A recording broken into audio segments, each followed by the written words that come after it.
भारत और अफगानिस्तान के बीच होने वाले टेस्ट मैच और ओडीआई मैच के लिए भारतीय टीम में घोषणा हो चुकी है। नमस्कार, आप देख रहे हैं स्पोर्ट जंक्शन इंडिया। मैं हूं कुणाल चौधरी। मेरे साथ हैं वेल नोन जर्नलिस्ट अनुराग मिश्रा जी, जिससे आज हम चर्चा करेंगे कि किन खिलाड़ियों को मौका मिला है और किन का पत्ता कटा है। हमारे साथ है अनुराग मिश्रा जी। अनुराग मिश्रा जी, सबसे पहले बात करेंगे ओडीआई की। जैसे कि आपको पता है कि ओडीआई में गिल को कप्तानी दी गई है, Rohit Sharma subject to fitness और विराट कोहली की भी वापसी हुई है। हार्दिक पांड्या, जैसे कि आपको पता ही, मुंबई इंडियंस के लिए जैसा भी जो दौर रहा है इनका अभी तक सब्जेक्ट टू फिटनेस है। अब क्या लग रहा है, मतलब क्या देख रहे हैं आप फ्यूचर हार्दिक पांड्या और रोहित शर्मा का टीम इंडिया में? सबसे पहले तो मुझे लगता है रोहित शर्मा और हार्दिक पांड्या बहुत ही अहम भूमिका अदा करते हैं, चाहे वो ओडीआई हो, टेस्ट हो, आईपीएल हो, उनकी अलग ही फैन फॉलोइंग है। और उसमें भी अगर बात करें रोहित शर्मा और हार्दिक पांड्या की, तो मुझे लगता है जितनी चैंपियनशिप ट्रॉफी या वर्ल्ड कप जो भी हुए हैं, इनका परफॉर्मेंस अलग ही लेवल पे होता है। लोग अक्सर इन्हें पसंद करते हैं, इन्हें चाहते हैं और इन्हें देखने के इच्छुक रहते हैं।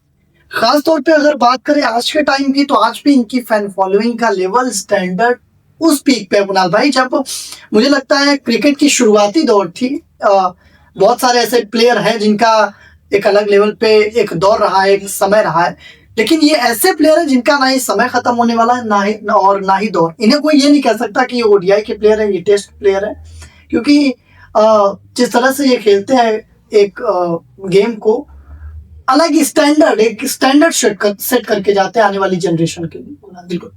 ओडीआई में अब जो चर्चा हो रही है वो विकेट कीपर सेक्शन की है। विकेट कीपिंग में सबसे पहले ऋषभ पंत को ड्रॉप करना एंड उसके बाद ईशान किशन को बुलाना। ईशान किशन बहुत बड़ी अपॉर्चुनिटी, क्योंकि हमने देखा वर्ल्ड चैंपियन है वो, उन्होंने बहुत अच्छा काम किया, बहुत ही बेहतरीन काम किया। लेकिन अनुराग भाई, एक होता है कि क्रेडिबिलिटी, एक प्लेयर को क्रेडिबिलिटी देनी चाहिए आपको।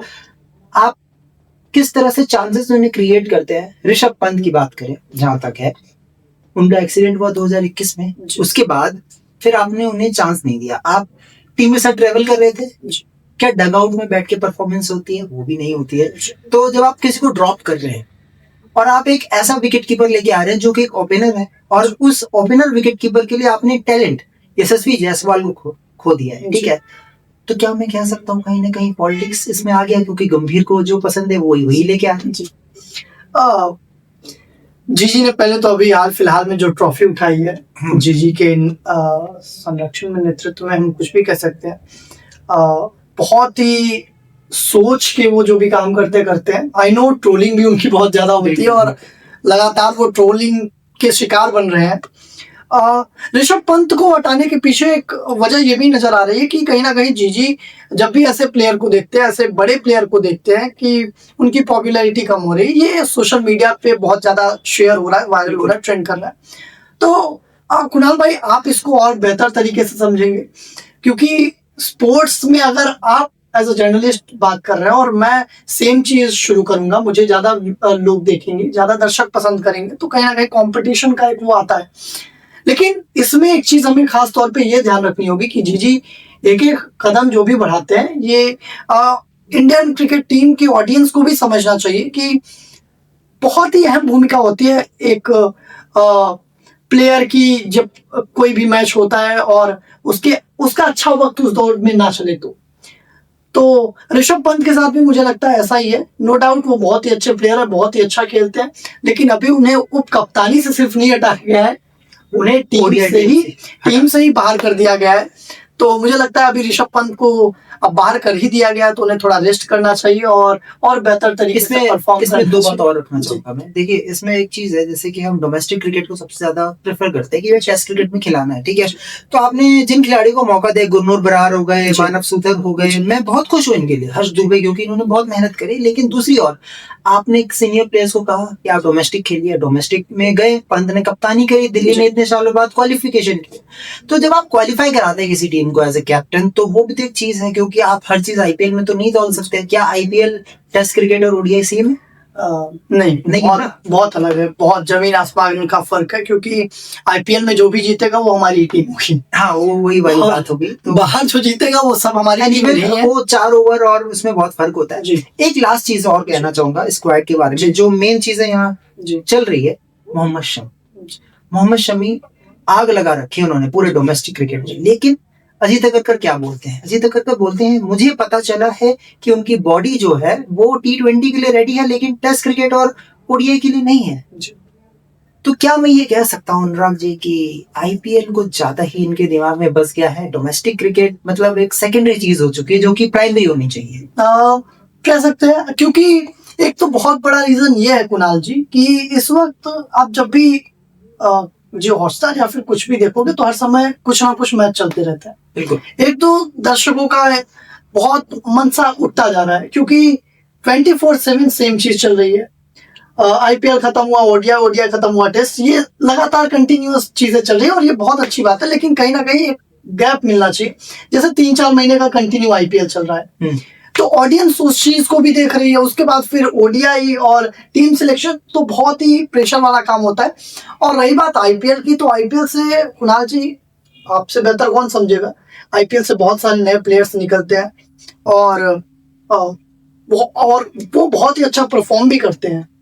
पुराने जो प्लेयर्स हैं उन्हें मुझे लगता है कहीं ना कहीं रेस्ट देने की जरूरत है, क्योंकि मैं यूथ सपोर्टर हूँ।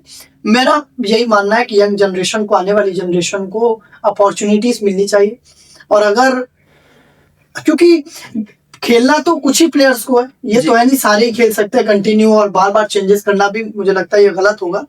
तो अपॉर्चुनिटीज मिलनी चाहिए और अपॉर्चुनिटीज के आधार पे ही उन्हें आगे और बड़ी अपॉर्चुनिटीज मिलनी चाहिए। तो ये मुझे लगता है टेस्ट करने का भी तरीका है कि कौन सा प्लेयर कहाँ फिट हो रहा है, कैसे खेल रहा है, और यंग जनरेशन को इसी तरह से अपॉर्चुनिटी मिलेगी। क्योंकि सारे अगर खेलेंगे तो फिर इंडिया में ही मैचेस होते रहेंगे, आईपीएल ही खेलो मैं कहूँगा फिर तो, क्योंकि बाहर अगर आपको खेलना है तो कुछ ही लोग जा पाएंगे। बिल्कुल। तो ओवरऑल अगर मैं अपने हम लोग के डिस्कशन का जो मैं कंक्लूजन निकालूं तो मैं ये कहना चाहूंगा कि ऋषभ पंत को कप्तानी से सिर्फ नहीं हटाया गया, ऋषभ पंत को प्रॉपर मेरा ऐसा मानना है, ईशान किशन को लिया गया। मैं इसलिए इंटरप्ट कर रहा हूँ क्योंकि जाहिर सी बात है ईशान किशन और ऋषभ पंत की जोड़ी टूटी है, ब्रेक डाउन हुआ है, उसमें कुणाल भाई का भी ब्रेक डाउन हुआ है कहीं ना कहीं। तो ये डाउनफॉल आते रहते हैं कुणाल भाई, आपने घबराना नहीं है, आराम से काम करना है और दर्शकों को भी समझ में आएगा कि आगे उन्हें किसका फैन बनना है।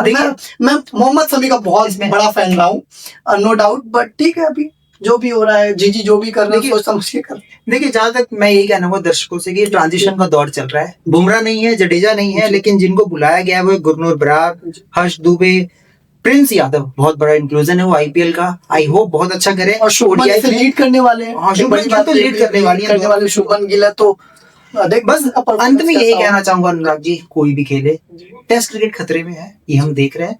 बस ये टेस्ट क्रिकेट को ऊपर ले जाने की बहुत जरूरत है क्योंकि WTC में हम बहुत नीचे हैं। तो ये एक बहुत बड़ा पॉइंट है। और कुछ ऐड करना चाहेंगे आप इसमें? देखिए अभी जैसे हम बात भी कर रहे थे ऑफ कैमरा कि पाकिस्तान बांग्लादेश से हार गई, if I am not wrong. Yes हाँ। तो बांग्लादेश ऊपर भी जा चुकी है। तो अब हमें लगता है इसमें फोकस करना होगा कि अब अफगानिस्तान इंडिया को ना भी कर पाए, ये एक बहुत बड़ी बात है। तो अफगानिस्तान को इंडिया वालों हराओ, और हालांकि अफगानिस्तान बड़ी बात यह है कि नहीं होगा, नहीं वो तो एक अलग चीज है, लेकिन अफगानिस्तान को हमने ही सिखाया कुणाल भाई, उसके बाद हाशमी पे बहुत वो काउंट नहीं हो रहा WTC में, वो बाद में काउंट होगा। Just like a practice match. I know ये तरह हाँ प्रैक्टिस मैच है बिल्कुल, लेकिन फिर भी हारना मुझे लगता है ये नागवारा होगा। तो पाकिस्तान जैसी कंडीशन ना हो और पाकिस्तान इंडिया का मैच वैसे भी ऑडियंस पसंद करी ना पसंद करी। एक तो बड़ी बात है, मेरे को ये नहीं समझ में आ रहा कुणाल भाई कि इंडिया पाकिस्तान के मैच को इंडिया की ऑडियंस देखना चाहती है नहीं देखना चाहती। एक बड़ा सवाल ये भी है, क्योंकि जब भी ऐसे मैचेस होते हैं आज ऑडियंस बढ़ चुकी है, तो इसमें अब ऑडियंस पता नहीं बांग्लादेश इंडिया का मैच देखना चाहती है नहीं देखना चाहती, we don't know. Even Pakistan India का मैच देखना चाहती है नहीं देखना चाहती, ये भी नहीं जानते। तो और हालांकि इंडिया से लगातार पाकिस्तान हार भी रहा है, ये भी सबको पता है, पाकिस्तान को भी पता है कि इंडिया से हम बार हार रहे हैं। तो ये बाइकआउट वाला एक तो ड्रामा चल रहा है। अब देखते हैं अफगानिस्तान से इंडिया को ओडीआई बहुत ही अच्छा होगा। देखिए क्रिकेट भारत के दिल में बसता है, ठीक है, तो वहाँ पे नेशन फर्स्ट रहेगा हमेशा, जो गवर्नमेंट कहेगी वही करना होगा। लेकिन गवर्नमेंट भी कुछ कह पा रही है, तो उसी हिसाब से चीजें हुई है। बाकी मैं यही कहना चाहूंगा अंत में कि इस देश को टेस्ट क्रिकेट को बचाना बहुत जरूरी है। अगर आप क्रिकेट को जीवित रखना चाहते हैं तो टेस्ट क्रिकेट बचाना होगा, और बुमराह की जगह जो भी खिलाड़ी आए उनको अपॉर्चुनिटी को गेन करना होगा कि नहीं कर पाए तो फिर ये डिस्कशन रह जाएगी फिर। स्पोर्ट्स जाते जाते सिर्फ यही कहूंगा कुणाल भाई आपके चैनल के माध्यम से कि sports plus politics, sports politics हो गया तो